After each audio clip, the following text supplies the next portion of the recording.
Hi Zena. Here are some lower body, either body weight or with dumbbells, or if you have bands, you can also use bands for your squats. So we have the conventional regular squat right here. Feet are about hip width apart, shoulders are back, core is engaged. Keep those hands off the thighs, and you're going to come up and down. Think about the tempo, so we don't want to be rushing through this.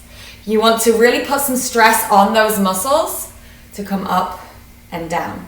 The next one that you can do is a reverse lunge.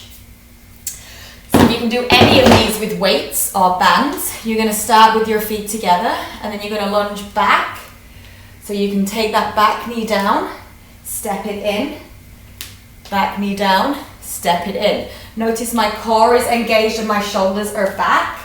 And when you feel like you're driving through that front foot, that's where you're going to feel that engagement through the glute as you come back. Excuse my dog.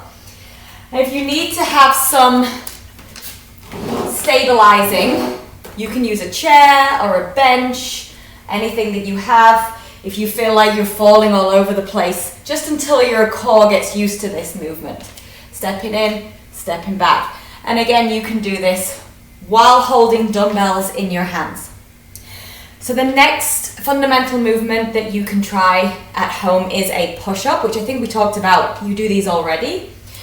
So just one thing for your push-up that I'd like to mention is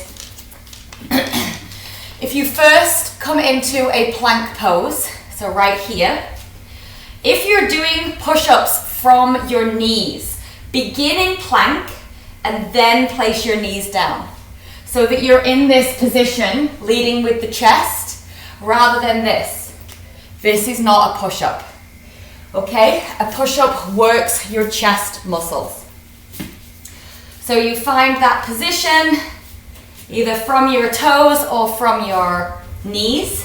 Lead with the chest, keep the head up, come down and up, okay? Another one you can do, this one, guys, this one would be for your back. So you'll take a dumbbell or even a band. You could do this with a band as well. So with your dumbbell, if you step the right foot back and you have the dumbbell in your right hand, you can lean into that left leg, but make sure that you're using your core here and you're not collapsing into that front leg. And then from here, pull that shoulder blade back first and then row. So keeping the elbow high and into the waist. Let it come back down, extend, shoulder blade, then row. This will help you really feel through that back muscle. Nice and slow. Hold at the top just momentarily. And then back down. And then you would switch sides. Okay, so that's going to work your back. Let me let these dogs out one sec.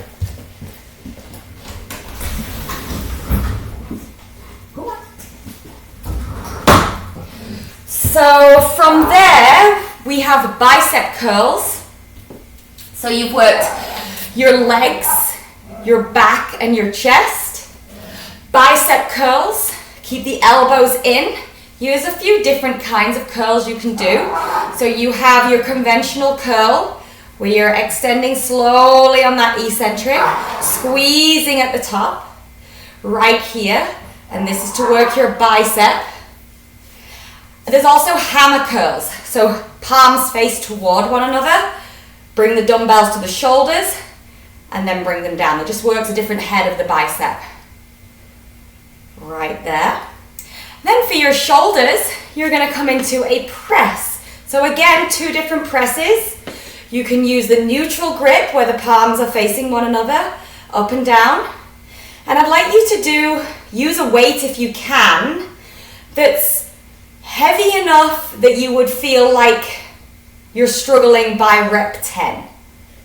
Okay, so that's your press. So you can do this external, which is kind of an Arnold press. So you bring them in and then send them up in and up. And then finally, for those triceps, we'll do tricep kickbacks. So you're going to hinge from those hips, pull your core in, keep the elbows high, push those weights back high, and then come in again. But you don't need to come any further than your hip here. So you don't need to be doing a bicep curl.